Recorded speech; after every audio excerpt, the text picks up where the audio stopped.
Esta es la edición en audio del libro Sin Escape, El Coronavirus y la Biblia, escrito por Luis Rafael Fajardo, narrado por Omar Medina.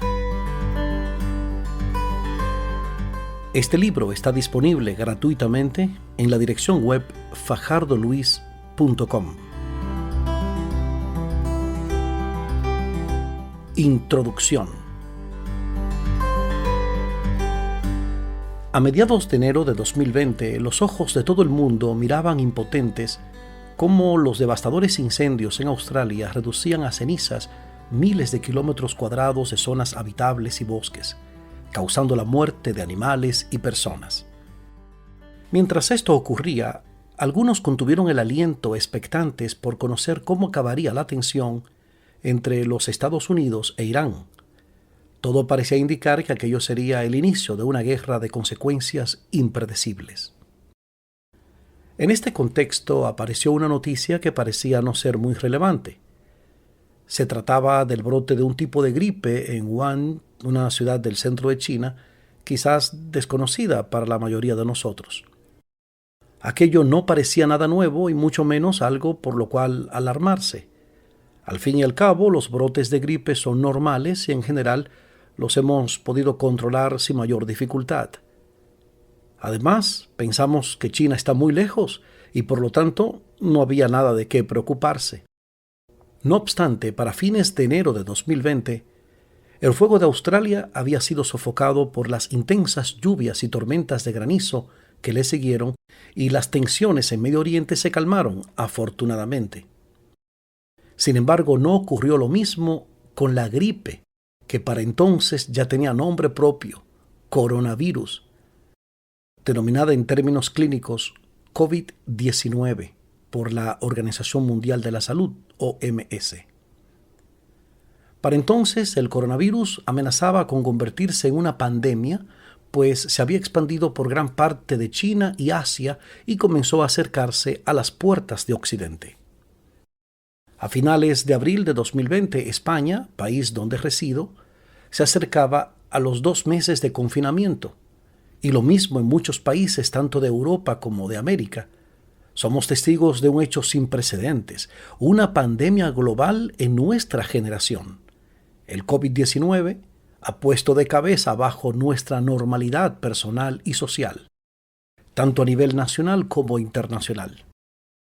Muchos han intentado dar una explicación a la crisis mundial que ha provocado la pandemia, y es comprensible, pues lo que no se entiende en general causa preocupación.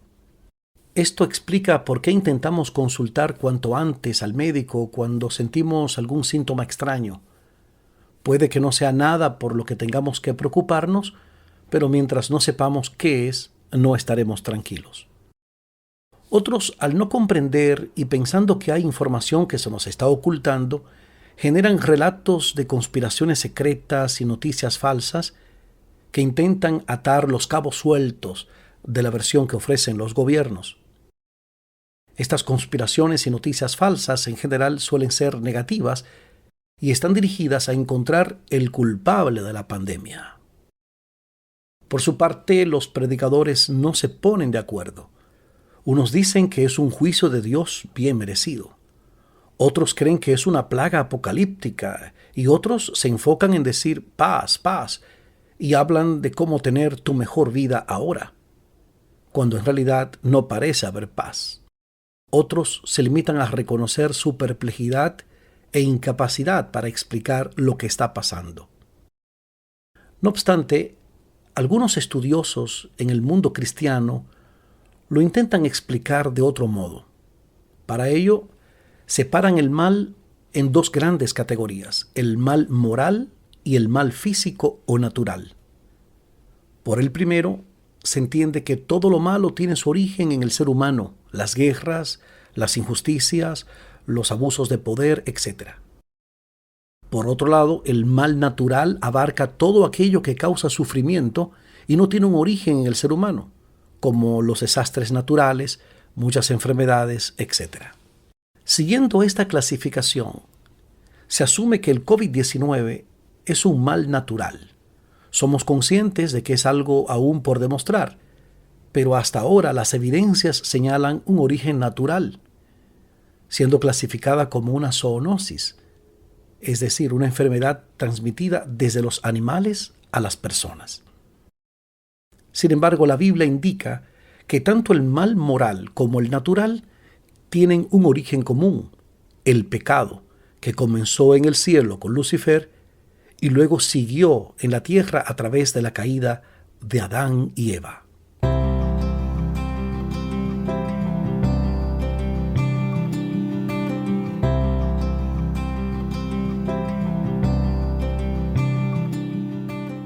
En medio de la perplejidad y las preguntas que podría generar una crisis como esta, ¿podemos encontrar en la Biblia respuestas válidas?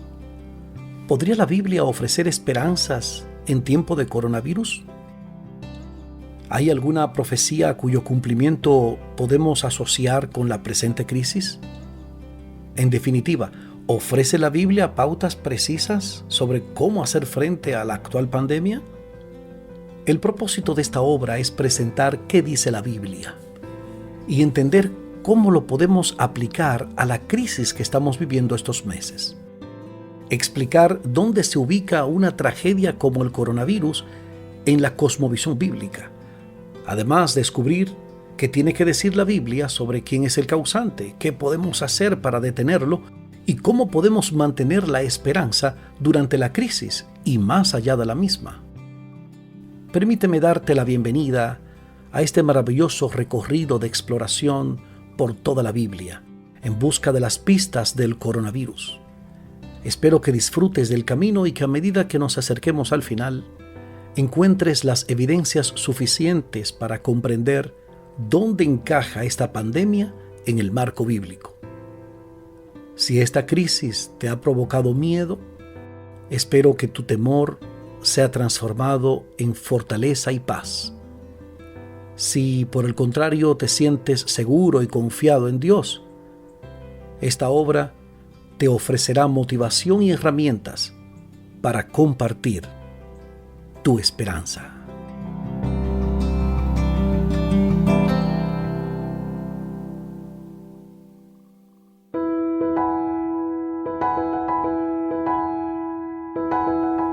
Seguimos en la presentación del libro Sin Escape, El Coronavirus y la Biblia, escrito por Luis Rafael Fajardo.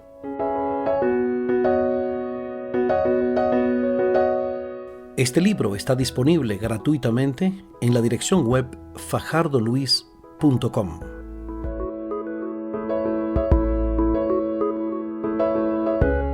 Capítulo 1. Un enemigo ha hecho esto. Esto es obra de un enemigo. Evangelio de Mateo, capítulo 13, versículo 28.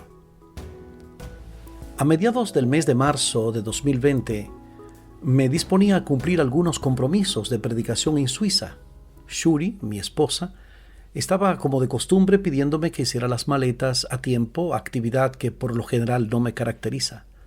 El día antes de la salida, las noticias españolas sobre el coronavirus y las medidas que estudiaba el gobierno para hacerle frente a la pandemia llenaban las portadas de los diarios y los noticieros de televisión. Fueron horas de tensión. En cualquier momento podrían cerrar la frontera y yo estaría impedido de regresar a casa. A última hora y siguiendo las recomendaciones recibidas, decidimos que lo más prudente era no viajar, aunque perdiera el billete del vuelo. Fue muy frustrante, en especial para los anfitriones, ya que era necesaria la cancelación del hotel donde se celebraría el evento con tan solo un día de antelación. 3 días después, el gobierno español anunció el cierre de la frontera, por lo que de haber viajado, habría hecho muy difícil mi retorno a casa. Las cosas comenzaron a cambiar deprisa. En un abrir y cerrar de ojos, nuestra vida cotidiana se vio alterada por un sinnúmero de medidas que buscaban frenar la rápida propagación del virus. La lista de prohibiciones en España fue larga. No puedes salir de casa, no puedes subir a las azoteas. Se recomienda no tocarse el rostro y limitar el contacto físico con otras personas. Por otro lado, comenzaron las compras de pánico. El caos conmocionó a toda la sociedad. De repente el coronavirus me pareció una pesadilla de la que aún me cuesta despertar. En este contexto, para algunos escépticos vuelve a cobrar sentido la antigua paradoja de Epicuro sobre Dios y la existencia del mal, que afirma que si Dios es omnipotente, entonces debería poder quitar el mal si quisiera, y si no lo hace es porque es un Dios cruel. De esta forma intentan hallar un culpable del origen de la pandemia, si lo hay. Otros defienden que la pregunta no debe ser quién es el culpable, sino por qué y para qué existe el coronavirus. En la palabra de Dios, la Biblia, podemos encontrar respuestas convincentes a las tres preguntas y tener la certeza de saber en qué momento de la historia de la humanidad nos encontramos y hacia dónde vamos. Veamos primero el quién de la cuestión. En los últimos días ha surgido una serie de opiniones entre los teólogos y pastores sobre quién es el causante de esta pandemia. En el último mes se han publicado varios libros sobre este tema. Algunos de sus autores se refieren al COVID-19 como parte de la existencia del mal general. Otros aseguran que es la consecuencia divina por los pecados individuales. Por lo tanto, el hecho de que una persona sea contagiada de coronavirus es evidencia de algún pecado cometido. También están los que afirman de forma categórica que Dios es el causante del mal y en este caso de la pandemia. Un ejemplo de esta postura lo encontramos en las palabras de John Piper, quien en su más reciente libro Coronavirus y Cristo afirma: el coronavirus fue enviado por Dios. Más adelante sigue diciendo: no es momento para ver a Dios de una forma sentimental. En otro lugar asegura: el coronavirus es una de miles de formas en las que Dios nos llama al arrepentimiento. De hecho, todos los desastres naturales, ya sean inundaciones, hambrunas, langostas, tsunamis o enfermedades, son llamados dolorosos y clementes de Dios a que nos arrepintamos. Sin embargo, la Biblia no apoya este punto de vista. Dios es soberano y tiene control de todo. No obstante, Él no es el originador de las calamidades humanas. Si el sufrimiento tiene su origen en Dios, lo que sucedió con Jesús en la cruz no fue un asesinato, sino un suicidio, pues Jesús era Dios con nosotros. El apóstol Pedro es claro en este sentido, porque Cristo murió por los pecados una vez por todas, el justo por los injustos, a fin de llevarlos a ustedes a Dios. Él sufrió la muerte en su cuerpo, pero el Espíritu hizo que volviera a la vida. Primera carta del apóstol Pedro, capítulo 3, versículo 18. Estamos en guerra. La Biblia asegura que el mundo es el escenario de un conflicto entre Dios y sus ángeles versus Satanás y sus demonios. El inicio de esta crisis lo describe el libro de Apocalipsis del siguiente modo: se desató entonces una guerra en el cielo. Miguel y sus ángeles combatieron al dragón. Este y sus ángeles, a su vez, les hicieron frente, pero no pudieron vencer, y ya no hubo lugar para ellos en el cielo.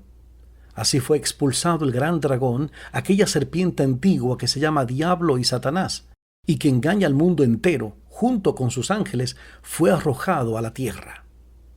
Apocalipsis capítulo 12, versículos 7 al 9.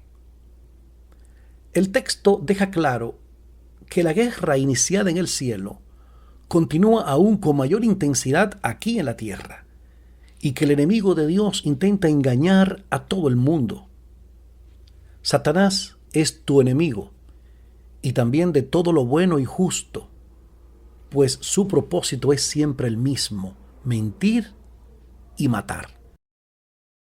Así lo aseguró Jesús al decir de él: desde el principio este ha sido un asesino y no se mantiene en la verdad, porque no hay verdad en él. Cuando miente, expresa su propia naturaleza, porque es un mentiroso, es el padre de la mentira. Juan capítulo 8, versículo 44. Esta guerra es el marco en el que se está desarrollando la historia de la humanidad. Y si no somos conscientes de esta realidad, no podemos comprender la existencia del mal y de forma específica del coronavirus. Si tiramos de la cuerda para intentar llegar al origen de la pandemia que en estos momentos enfrentamos, descubriremos que Satanás es su originador. Antes de ir más adelante hablando sobre la guerra en la que la humanidad está envuelta, es esencial explicar en qué consiste el plan de salvación, que es parte esencial del gran conflicto. El plan de salvación. Dios creó a la humanidad y les concedió posibilidad de libre elección. Haciendo un mal uso de esta libertad, eligieron creer en la mentira de Satanás. De este modo la humanidad dio la espalda a Dios. El pecado abrió un abismo de separación entre Dios y su creación. Isaías capítulo 59, versículo 2. En su infinito amor, Dios estableció un plan para volver a unir a la humanidad con Él. Todo esto, la nueva vida, proviene de Dios, quien por medio de Cristo nos reconcilió consigo mismo. Segunda carta del apóstol Pablo a los Corintios, capítulo 5, versículo 18. Ahora, ¿fue el propósito del sacrificio de Jesús salvar a los predestinados para salvación? O sea, a los salvos, u ofrecer salvación a los perdidos. Jesús mismo respondió a esta importante cuestión. No son los sanos los que necesitan médico, sino los enfermos. Yo no he venido a llamar a justos, sino a pecadores. Evangelio de Marcos, capítulo 2, versículo 17. El apóstol Pablo más adelante dijo, este mensaje es digno de crédito y merece ser aceptado por todos, que Cristo Jesús vino al mundo a salvar a los pecadores, de los cuales yo soy el primero. Primera carta del apóstol Pablo a Timoteo, capítulo 1, versículo 15. El plan de salvación trasciende el aspecto físico de la persona. Por supuesto, Dios quiere que tengamos salud física, pero aún más desea que obtengamos la vida eterna. Dios no es conformista, Él quiere que seas feliz en el cielo por toda la eternidad. Este doble deseo de Dios, que tengamos salud y que seamos salvos, se puede entender de las palabras del apóstol Juan dirigidas a Gayo. Querido hermano, oro para que te vaya bien en todos tus asuntos y goces de buena salud, así como prosperas espiritualmente. Tercera carta de Juan, capítulo 1, versículo 2. No es bíblico decir que las personas que se han contagiado de coronavirus están padeciendo el castigo de Dios por sus pecados. Así queda evidente en la respuesta de Jesús a sus discípulos cuando éstos le preguntaron, Rabí, para que este hombre haya nacido ciego, ¿quién pecó, él o sus padres? Jesús respondió, ni él pecó ni sus padres, sino que esto sucedió para que la obra de Dios se hiciera evidente en su vida. Evangelio de Juan, capítulo 9, versículos 2 y 3. Aún más, en el caso de aquellos que han muerto a causa de esta pandemia, la Biblia enseña que la muerte en Cristo no es sinónimo de fracaso. Filipenses 1:21. Es importante que no olvidemos esto en tiempos de coronavirus.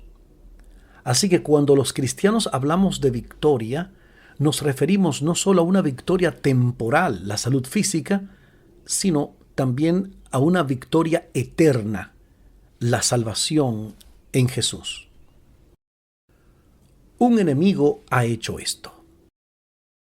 Es necesario resaltar que Jesús, mientras estuvo entre nosotros, nunca se sintió culpable por las tragedias, el dolor o la muerte que incluso él mismo sufrió. Nunca pidió perdón por el sufrimiento a su alrededor o achacó a su Padre el origen de las calamidades humanas. Esto es así simplemente porque él sabía que Dios no es el causante de las enfermedades y sufrimiento humano. En la parábola del trigo y la cizaña encontramos una clara referencia sobre el origen del mal. En un momento la parábola cuenta que los siervos, al ver crecer la cizaña que no sembraron, se dirigieron alarmados al padre de familia con la siguiente pregunta: Señor, ¿no sembró usted semilla buena en su campo? Entonces, ¿de dónde salió la mala hierba? Mateo capítulo 13, versículo 27. Los siervos confiaban en la experiencia del dueño del campo para hallar una explicación a esta calamidad, pues nadie conocía mejor aquella tierra que su propio dueño. En la respuesta dada por el padre de familia, se explica quién sembró la mala cizaña. Él respondió: esto es obra de un enemigo. Mateo capítulo 13, versículo 28. Más adelante Jesús explica la parábola e identifica quién es este adversario. El enemigo que la sembró es el diablo. Mateo 13, 39. De ángel a demonio, la transformación de Lucifer. Antes de continuar, es necesario hacer un paréntesis para explicar cómo es posible que un enemigo tenga la posibilidad de plantar cizaña en el campo de Dios. Para esto debemos tener en cuenta algunas verdades que la Biblia revela. La primera de ellas es que Satanás es una criatura de Dios en rebelión contra él.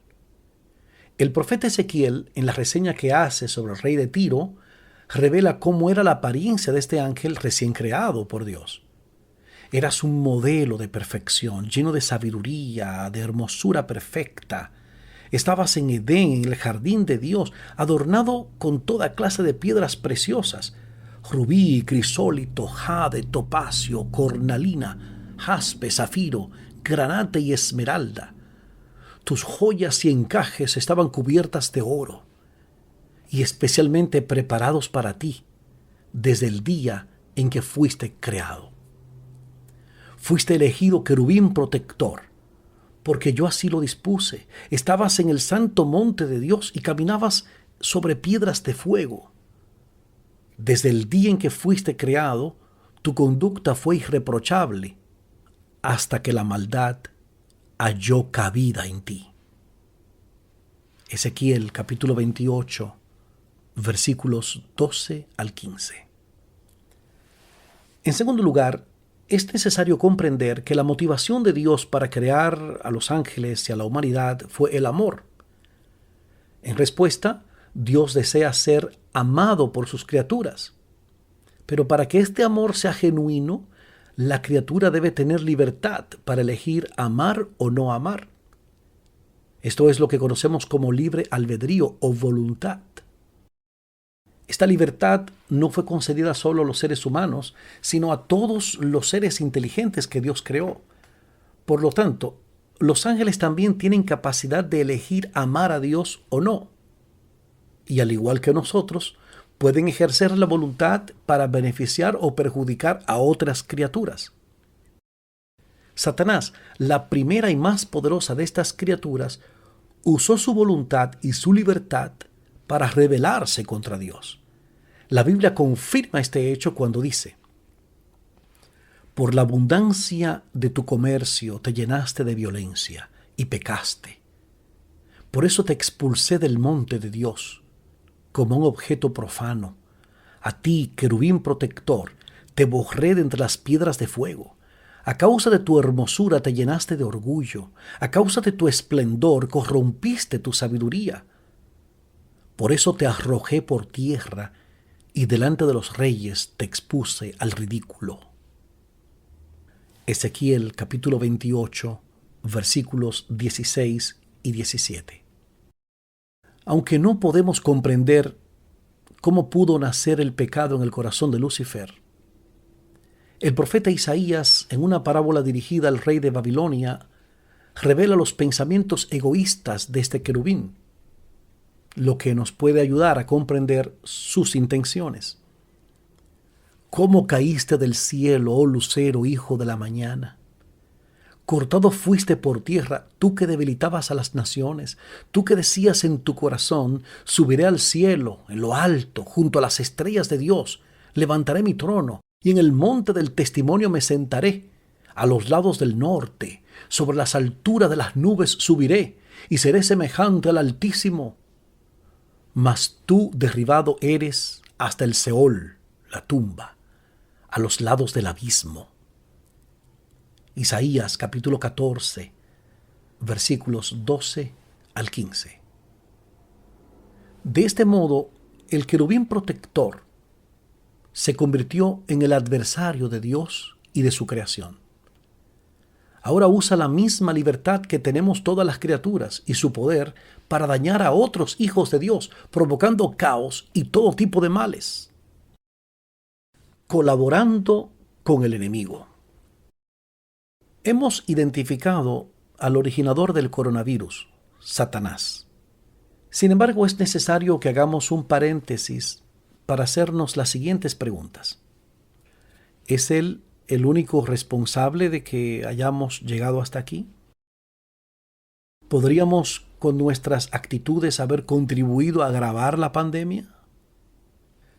Al principio había varias actitudes hacia este problema. Estaban los que se lo tomaron en serio, pero también estuvieron aquellos que eran indiferentes e incluso algunos que se burlaban. Sobre la indiferencia debemos reconocer que una postura neutral en un conflicto es apoyar al que oprime. Haciendo un mal uso de nuestra libertad sin quererlo, estamos apoyando al enemigo. También es cierto que algunos están mejor equipados y preparados para destruir y no para construir, para matar y no para sanar. ¿Podría ser que la falta de preparación para sanar nos haya traído hasta aquí? Hay gente que mide su poder personal o el de su país por su capacidad de destrucción y no por su capacidad de construcción. Debemos ser conscientes de que esta es precisamente la unidad de medida del poder de Satanás. Evangelio de Juan, capítulo 8, versículo 44 y Primera de Pedro 5:8. Por otro lado, la unidad de medida del poder de Dios es su capacidad de crear, dar vida, amar. Así queda demostrado en los siguientes textos. Porque desde la creación del mundo, las cualidades invisibles de Dios, es decir, su eterno poder y su naturaleza divina, se perciben claramente a través de lo que Él creó, de modo que nadie tiene excusa. Romanos capítulo 1, versículo 20. Sobre su capacidad de dar vida y amar, la Escritura dice: reconoced que Jehová es Dios. Él nos hizo y no nosotros a nosotros mismos. Libro de Salmos, capítulo 100, versículo 3. Sobre su capacidad de amar, Jesús dijo: porque tanto amó Dios al mundo que dio a su Hijo unigénito, para que todo aquel que en Él cree no se pierda, sino que tenga vida eterna. Evangelio de Juan, capítulo 3, versículo 16. Ahora veamos el porqué de la cuestión. Un enemigo desesperado. El mundo entero está bajo el control del maligno.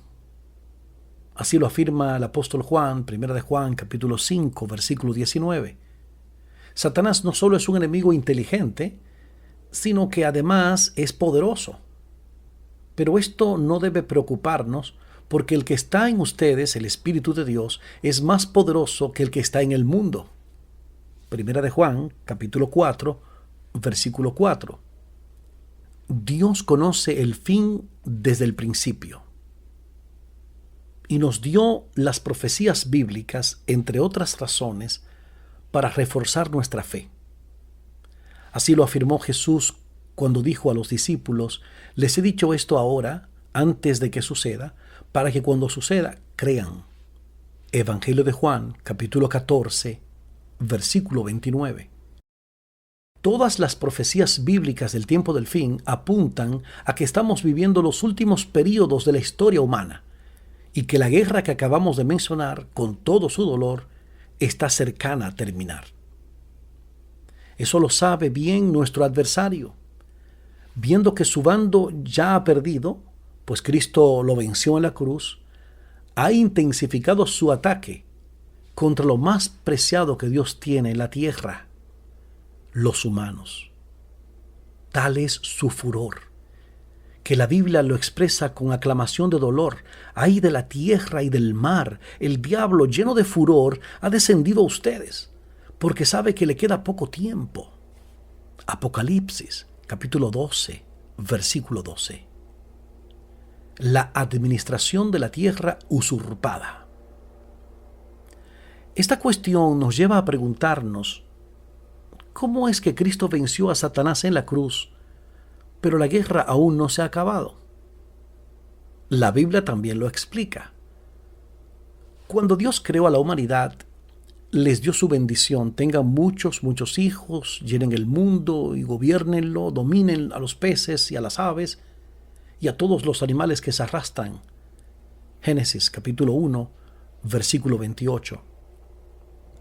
Adán y Eva eran los gobernantes del mundo, pero cuando cayeron en el engaño de Satanás, el gobierno de la tierra pasó a manos de este peligroso enemigo. Esto explica lo que pasó en el desierto de la tentación. Allí Satanás ofreció a Jesús todos los reinos de este mundo si le adoraba. Le dijo: sobre estos reinos y todo su esplendor te daré la autoridad, porque a mí me ha sido entregada y puedo dársela a quien yo quiera. Lucas capítulo 4, versículo 6. Sin embargo, aunque el enemigo hizo esta afirmación, Dios es el dueño del mundo. Él lo creó. Jesús se refirió a Satanás como el príncipe de este mundo, Juan 12:31, Juan 14:30. O sea, no es su rey realmente. Por su parte, el apóstol Pablo afirma que el Dios de este mundo, Satanás, a quien muchos adoran sin saberlo, ha cegado la mente de estos incrédulos para que no vean la luz del glorioso evangelio de Cristo, el cual es la imagen de Dios. Segunda de Corintios, capítulo 4, versículo 4. Un enemigo condenado. Es importante no olvidar que la salvación de la humanidad se hizo a precio de la sangre de Jesús. Esto queda claro a través del Nuevo Testamento. Veamos algunos textos.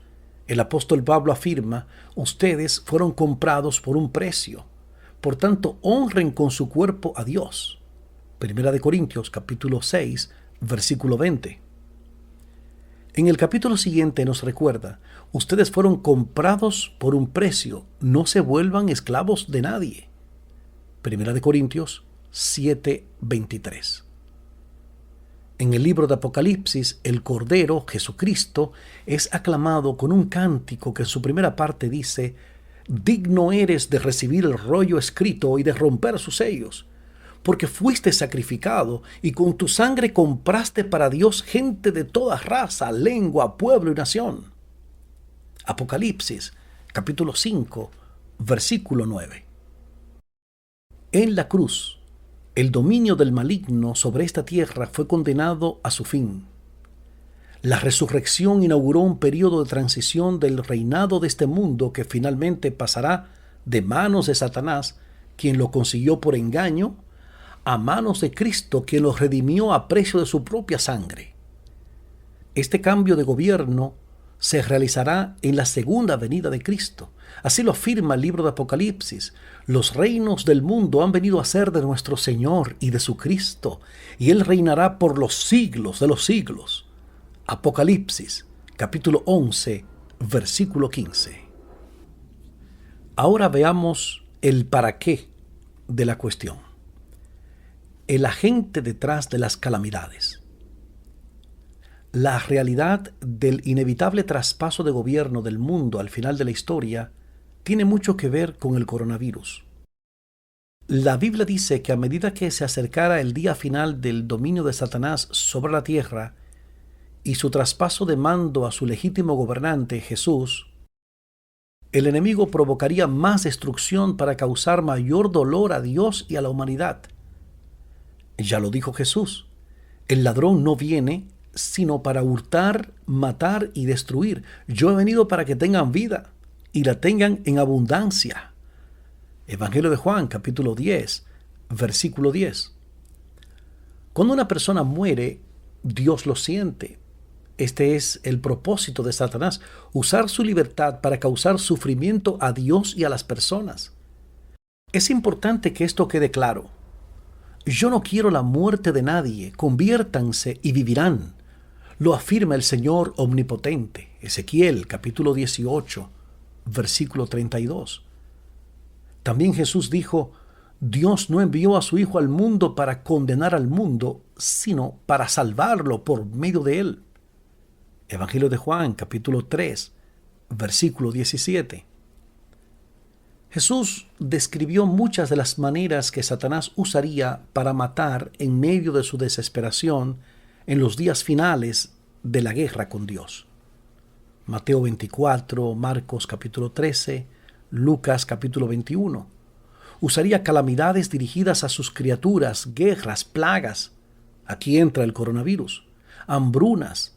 Mateo 24, 7, Lucas 21, 10 y 11, Marcos 13, 8. No obstante, todo esto sería tan solo la primera parte de la estrategia de Satanás para causar dolor y sufrimiento. Así lo afirmó Jesús. Todo esto será apenas el comienzo de los dolores. Mateo capítulo 24, versículo 8. Esto lo podemos ilustrar con los dolores de una mujer en parto. Sus contracciones comienzan y poco a poco aumentan y son de mayor intensidad. Pero aún no es el alumbramiento. Lo que vemos en el coronavirus es una contracción, un dolor de parto, pero no estamos dando a luz todavía, ya casi. Hay partos que se demoran más que otros, pero podemos estar seguros de que nacerá un bebé. De igual manera, la venida de Jesús pondrá fin a la guerra final. Queda claro que Dios no necesita el coronavirus para que la gente se arrepienta, ni se vale del mal para demostrar que Él es bueno.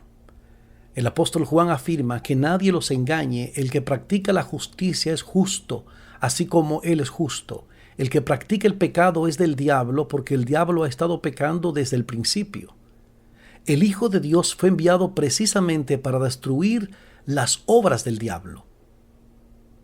Primera carta del apóstol Juan, capítulo 3, versículos 7 y 8. Las enfermedades se cuentan entre las obras del diablo. Lucas 13, 16, Lucas 4, 18. Y entre ellas están las pandemias. Un enemigo que persigue.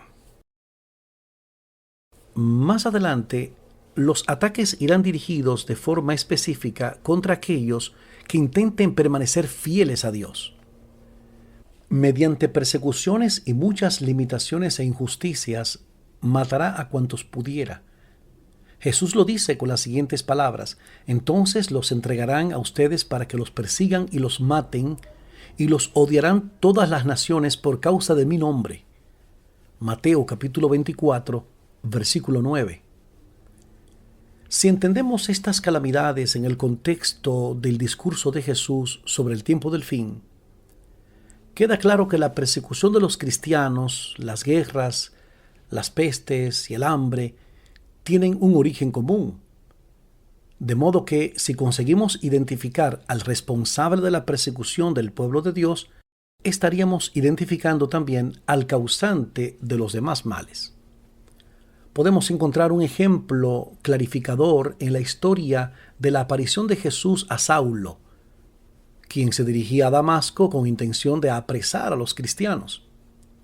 En respuesta a la pregunta del perseguidor, ¿quién eres, Señor?, la respuesta de Jesús denota un profundo amor por su pueblo.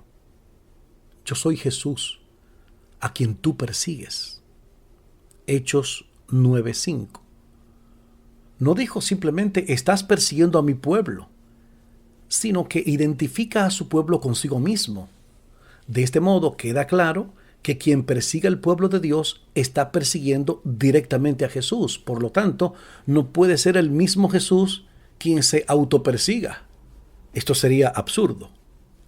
De hecho, así lo aseguró el mismo Jesús en su respuesta a los fariseos cuando lo acusaron diciendo, está poseído por Belcebú.